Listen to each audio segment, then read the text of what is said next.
ओम ज्ञानतिमिरन्धस्य ज्ञानाञ्जनशलाकया चक्षुरुन्मीलितं येन तस्मै श्रीगुरवे नमः। श्रीचैतन्यमनोभीष्टं स्थापितं येन भूतले स्वयं रूपा कदा मह्यं ददाति स्वपदान्तिकं।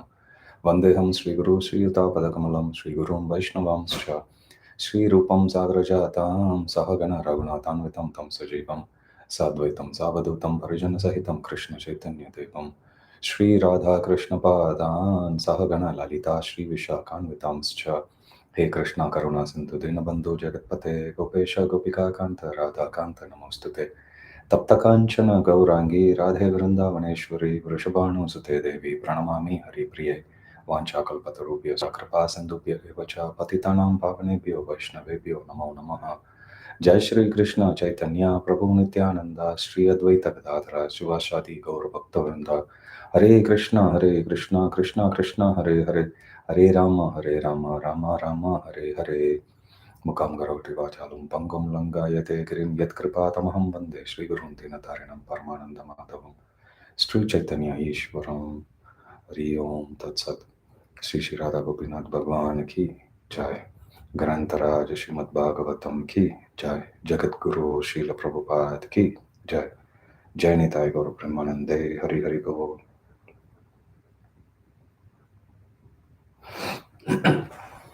Hare Krishna.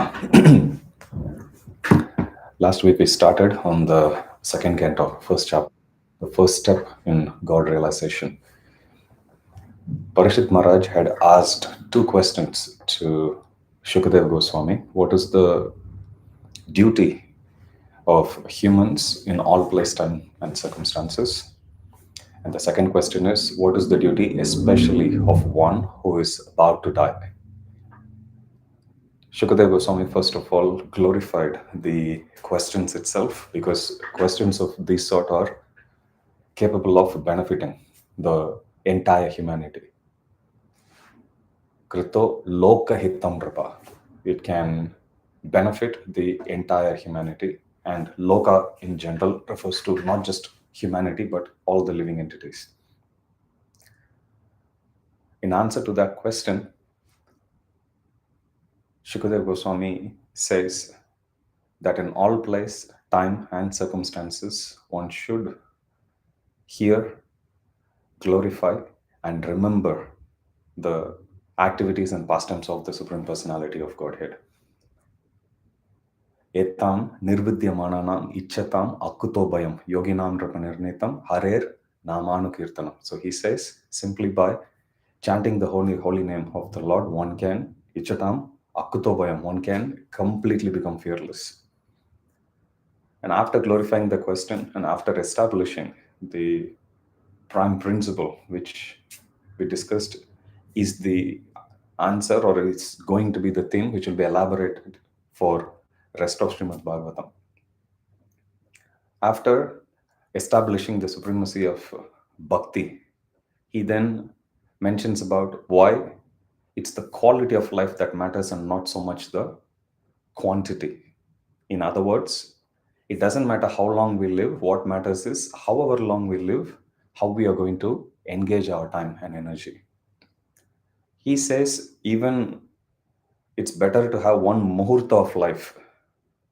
Muhurta means 48 minutes. A day is 24 hours. That 24 hours is divided into smaller chunks, smaller units called muhurta, with each muhurta going for about 48 minutes.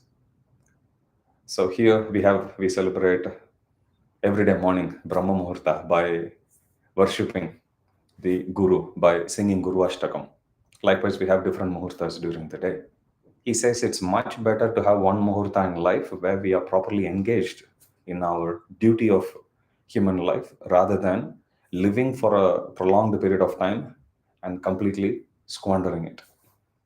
And in order to establish the value of that quality of time spent in Krishna consciousness, he mentions about a great king from the past by name Maharaj Katwanga. Srila Prabhupada uses this particular example in many places. And here we see Shukadeva Goswami himself using it as well. He says Maharaj Katwanga, he had only one muhurta. But that one muhurta, he engaged himself so nicely that he went back to Vaikuntha. Katwanga Maharaj was a very valorous king. He was so skilled that sometimes his help was sought by even the demigods to their fight against the demons. In one such instance, when Maharaj Katwanga was taken to the higher planetary system where he was engaged in a war against the demons. It went on for many, many years. And finally, the Devatas emerged victorious.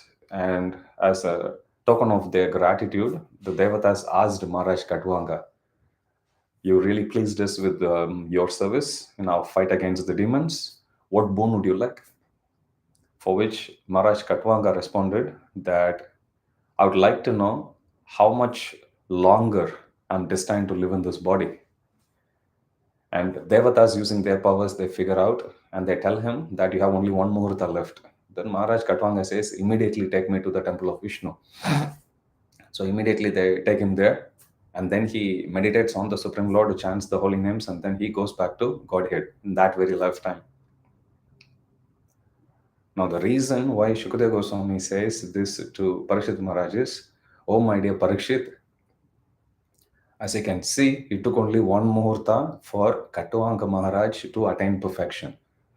In your case, you have a week." He completely changes the perspective of the general population. We generally tend to think, oh, he has only 1 week to live. But here, Shukadeva Goswami is saying, what to speak of 1 week? One Muhurta is enough. So he tells to Parishit Maharaj, Katwanga attained perfection in one Muhurta. You have a week.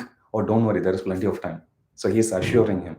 Even though Parishit Maharaj was not fearful of death, but as a very dutiful spiritual master, he is assuring him, don't worry, Parikshit, you have got a lot of time. 7 days is a bigger duration. So after assuring about the supremacy of bhakti and after assuring Parikshit Maharaj that he indeed has more time, more than what Katwanga Maharaj had, Shukadeva Goswami now starts to answer the question of Parikshit Maharaj in a more elaborate sense. What is the duty of a dying man? Now, prior to Shukadeva Goswami arriving there, Parikshit Maharaj had already asked this question in the open assembly of all the sages, 80,000 sages. Each one of them, they gave different answers. And not all of them were pure devotees. They were yogis, they were jnanis, they were karmakandis. Of course, and they were pure devotees also. Shukadeva Goswami, when he comes, when he hears that question, he looks around and he could see of these different 80,000 sages, there are people from different background. So he starts with the most fundamental aspect, addressing the category of people who were yogis who are not in a position to completely take shelter of the Supreme Lord. So to address them, he first speaks about Ashtanga Yoga. That's why this chapter is titled The First Step in God Realization. Because not everyone will be able to take complete shelter of the Supreme Lord.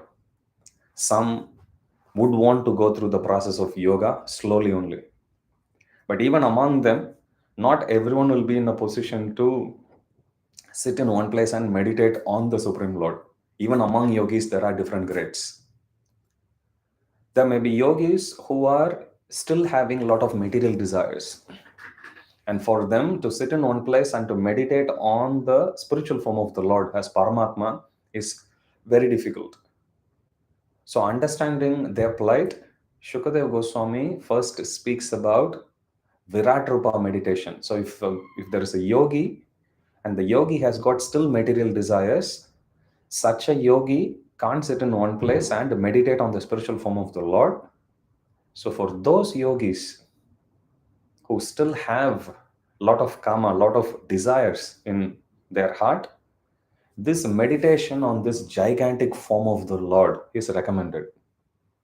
So the dharana ashraya, or the object of meditation for such yogis with material desires, won't be Paramatma. Instead, it will be the Virat Rupa. That will be their object of meditation, technically known as dharana ashraya. The ashraya means shelter. Dharana is to meditate, to fix the mind. Where will the mind be sheltered? So the shelter of the mind will be the Virat Rupa form of the Lord. And by meditating on this Virat Rupa form of the Lord, slowly the yogi will be able to progress, and slowly the yogis will be able to get rid of their material desires, and then they can come to they can upgrade, they can progress, evolve from the meditation of Virat Rupa to the meditation of Paramatma. So this is the gradual step-by-step process. And there are yogis who, despite meditating on the Virat Rupa, they still can't get rid of their material desires. For them, they can't be put on fast track to go directly to liberation. For them, there is a further process called Krama Mukti. Krama Mukti means gradual liberation. So even after meditating on Virat Rupa form, if somebody is still not purified, if they are purified enough, then they can go to meditate on the Paramatma. But even after meditating on Virat Rupa, if they are not in a position to get rid of their material desires, then they go for gradual liberation process known as Krama Mukti. So Shukadeva Goswami speaks about all of this in this chapter as well as in next chapter also, you will see. And finally, he'll give the conclusion. Conclusive opinion, because different sages have already given their opinion about Bhakti Mishra Yoga, Karma Mishra Bhakti, so on and so forth. Shukadeva Goswami will give his conclusion after describing about all this. So this way he'll get the attention of everyone. He'll describe this is the process, and then finally he'll give the verdict towards the end of next chapter, we will see. So let's start with Ashtanga Yoga for attaining liberation. And this particular topic is described for rest of this first chapter of the second canto of Srimad Bhagavatam. So the first step in this process is, first he lists down the 8 different stages of Ashtanga Yoga or Hatha Yoga. Yama, Niyama, Asana, Pranayama, Pratyahara, Dharana, Dhyana, Samadhi. These are the 8 stages. Srila Prabhupada explains about this in a very simple term in Bhagavad Gita. Also, we can see in the 6th chapter and in many places also. Yama means things we are not supposed to do, or the restrictions. They are known as Yama, don'ts. Niyama means do's, things we are supposed to do. Prabhupada in English, he translates Yama and Niyama as rules and regulations. Regulations means restrictions, like regulative principles. No meat eating, no intoxication, no gambling, no illicit sex. They are all don'ts. So they all come under Yama. Niyama means things we are supposed to do, which Prabhupada calls as rules. So when you come across rules and regulations, these two words, understand Prabhupada is meaning Yama and Niyama. Rules means Niyama, regulations means Yama. So Yama means things we are not supposed to do. Don't have sex, don't eat meat, don't intoxicate, so on and so forth. Don't eat luxuriantly, don't dress luxuriantly, so on and so forth. Do's or niyama or take bath 3 times a day. Keep your back straight, sit and meditate. Worship the Supreme Lord. Chant the holy name of the Lord, so on and so forth. So this is niyama. Yama, niyama. Third is asana. Asana is the physical postures. Yama, niyama, asana. Fourth is pranayama, breath control. After doing these 4, which happens on a more gross level, then we go to the subtle level of starting to control the mind. Pratyahara. Mind has the tendency to go here and there. We have to catch and bring it back. Krishna mentions about this. Yato yato nischalati manaschanchalam astiram tatastato niyamaitat atmaniyava vasham nayat. Whenever and wherever the mind wanders, a yogi has to actually catch and bring back the mind. Mind's nature is to wander. So we should not be very surprised when the mind goes here and there. That's the nature. But as a practicing bhakti yogis, we have to bring it back and fix it on the lotus feet of the Supreme Lord. So this is how the pratyahara is mentioned. Dharana. After you pull the mind back, and now you fix the mind on the Supreme Lord. That is known as dharana, dhyana. Now after fixing, we meditate. That's the 7th stage. It's samadhi. Then we go in trance. So these are the different steps, gradual process of controlling the mind and ultimately fixing the mind on the lotus feet of the Supreme Lord. So this is the Ashtanga Yoga process, which Shukadeva Goswami explains in 4 verses, from verses 16 to 19. And then he elaborates a bit more on dharana or dharanashraya. What does, when we fix the mind on the Supreme Lord, what does it do to our mind? It removes all the material contamination. Prabhupada would say cleanliness means it's external cleanliness and internal cleanliness. External cleanliness is when we take bath, we keep the place clean. So they are all external cleanliness.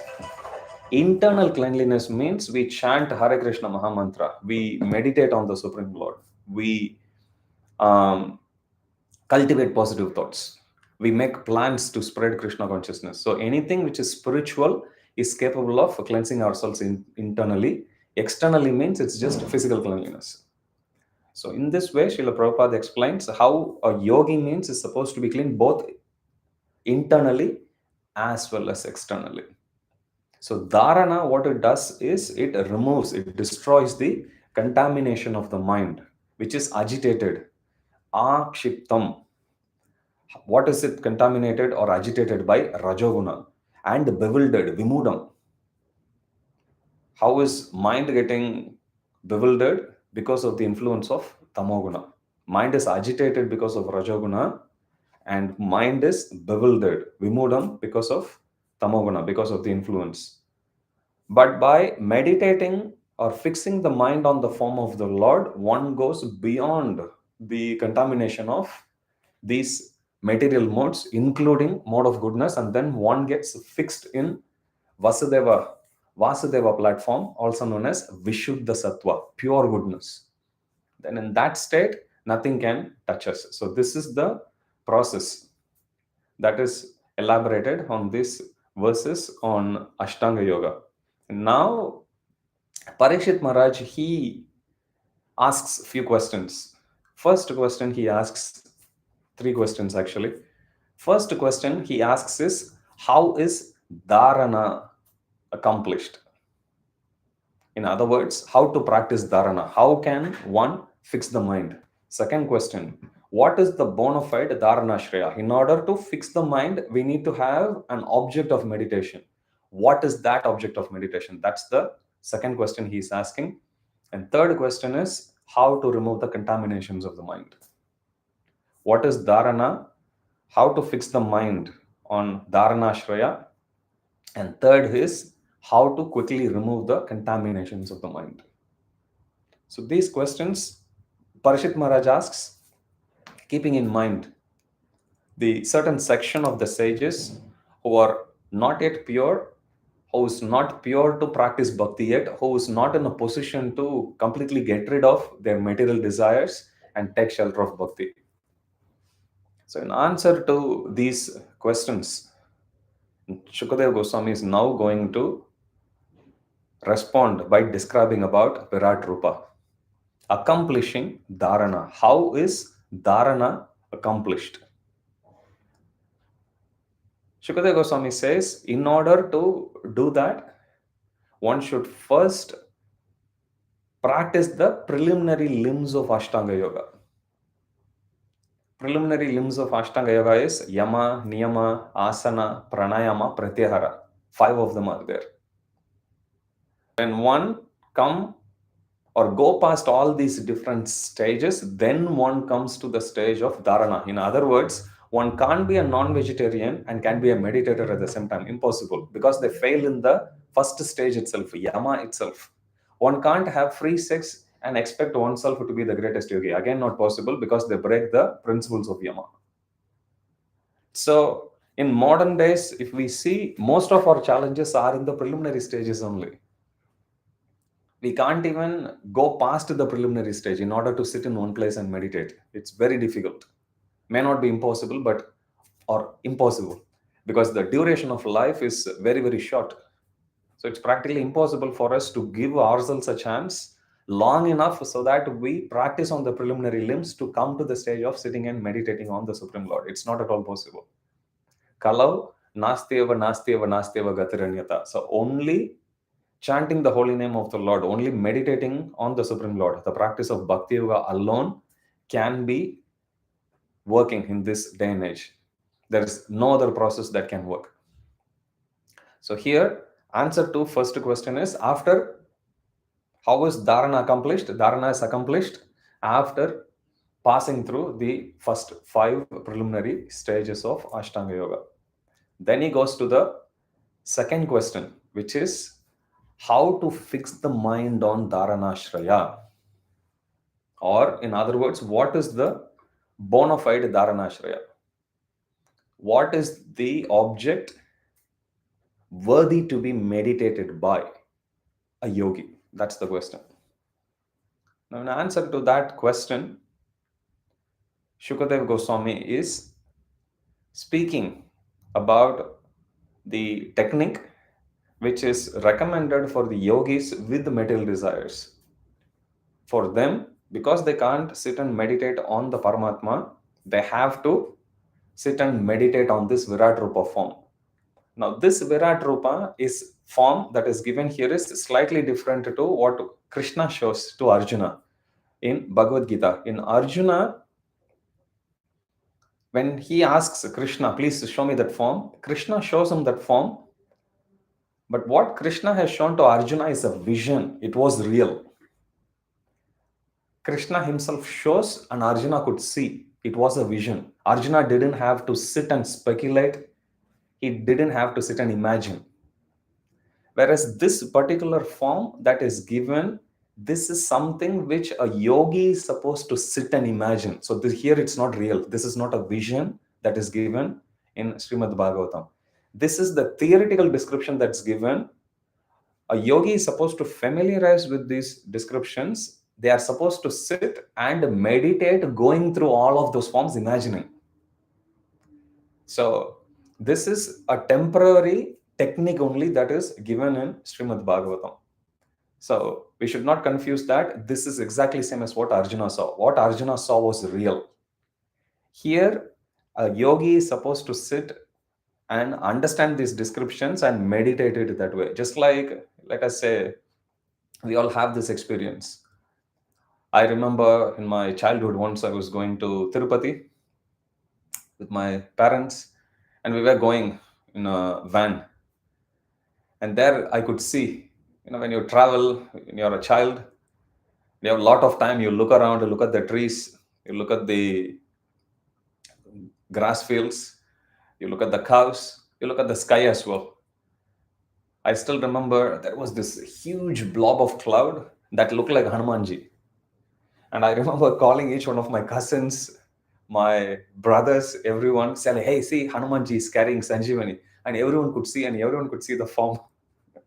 It's just a cloud, but the form of the cloud was like that. It was imaginative, but it was helping. It looked like that. The contour of that looked like Hanumanji. So I said, okay, this is Hanumanji. Same way, here the descriptions are given. With these descriptions, the yogi is supposed to meditate and imagine on that form. So now Shukadev Goswami starts to describe. There are a lot of details in this. Remembering all of them may be tricky, but once we get familiarized a few times, then we'll be able to remember. So this is from verse 26 onwards, all the way almost till end of the chapter. The description of Virat Rupa is given, which is the Dharanashraya of yogis who are not in a position to get rid of their material desires instantly. So the 14 planetary systems are the limbs of Virat Rupa. Limbs, arms, ankles, fingers, so on and so forth.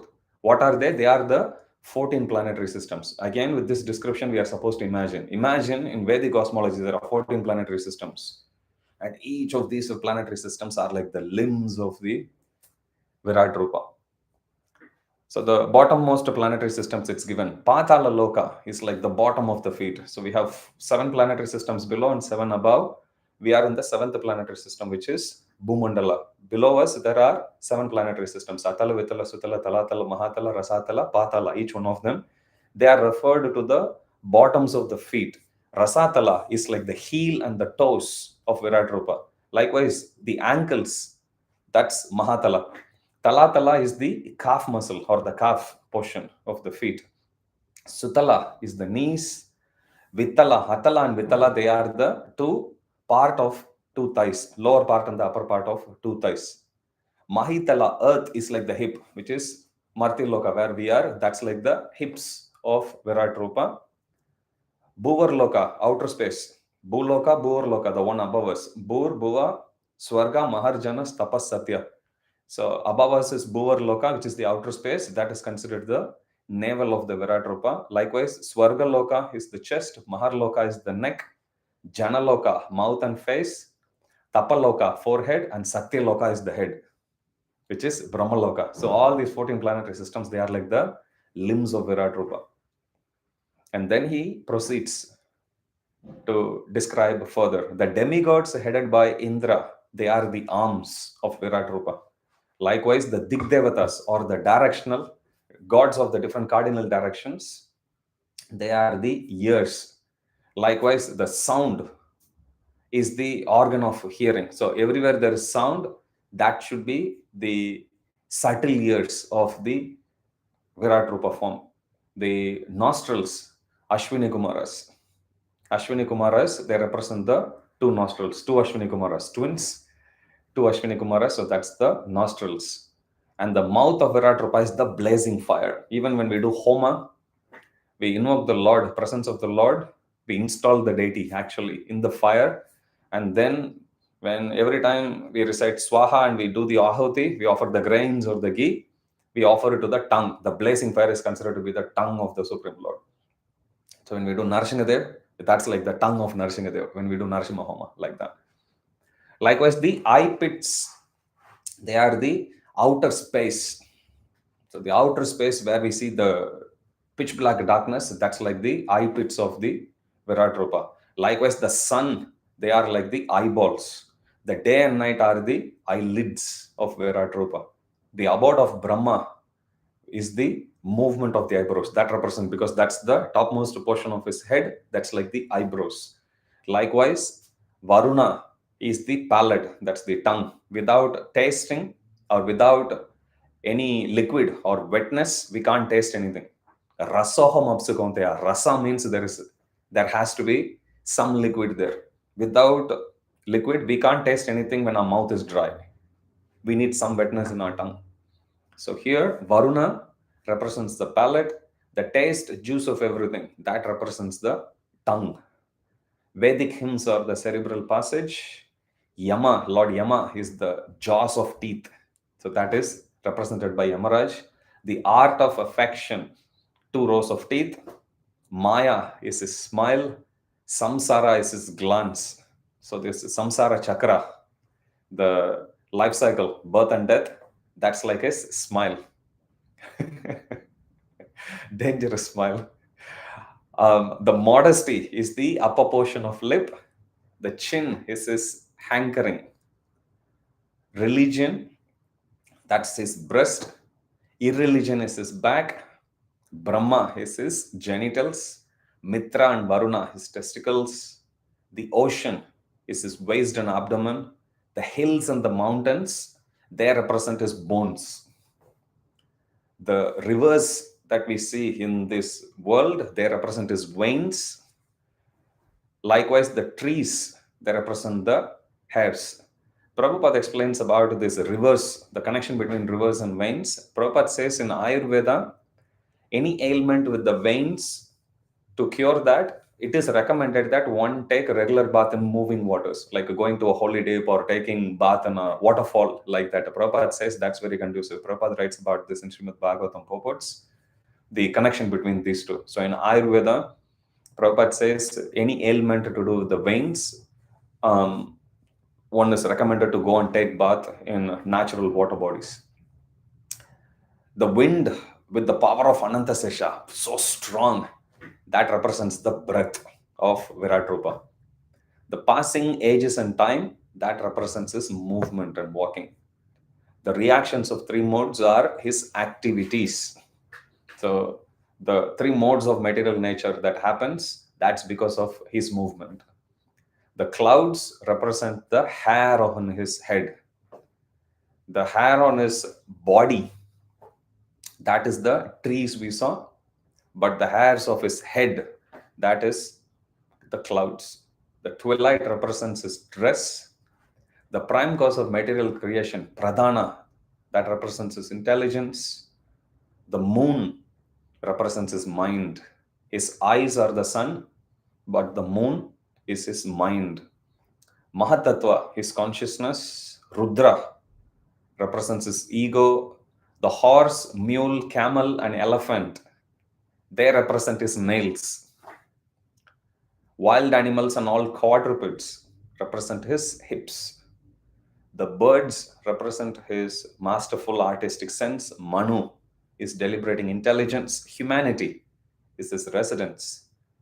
Gandharvas, Vidyadharas, Charanas, Apsaras, they represent his musical ability and rhythm. Demoniac soldiers, they represent his prowess. The Brahmanas are his face. Kshatriyas his arms. This description is very common. We have seen it before. Brahmanas are the face. The Kshatriyas represent his arms. Vaishyas represent his thighs. Shudras represent his feet. And sacrifices with ingredients and devatas, they describe or they represent his prescribed duties. So in this way, the description of Virat Rupa is given.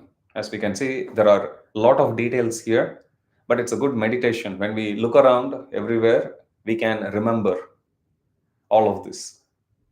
When we look at the sun, when we look at the moon, when we look at the hills, the trees, the moving waters, rivers, so on and so forth, these represent the different features of this Virat Rupa. So a yogi is not in a position to sit and meditate on the spiritual form because of the material desires. So in such instance, they just sit and they meditate. They look at everything and they meditate, okay, these are the different forms of the Lord. But simply by doing this, what does it do?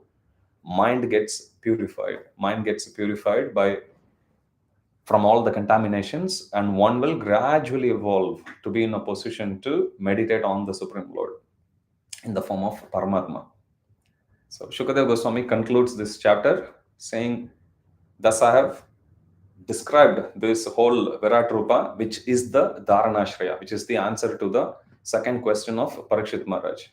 And the question is, the first question is, how is Dharana accomplished? And second is, what is the bona fide Dharana Ashraya? What is the object of meditation which is worthy to fix one's mind on?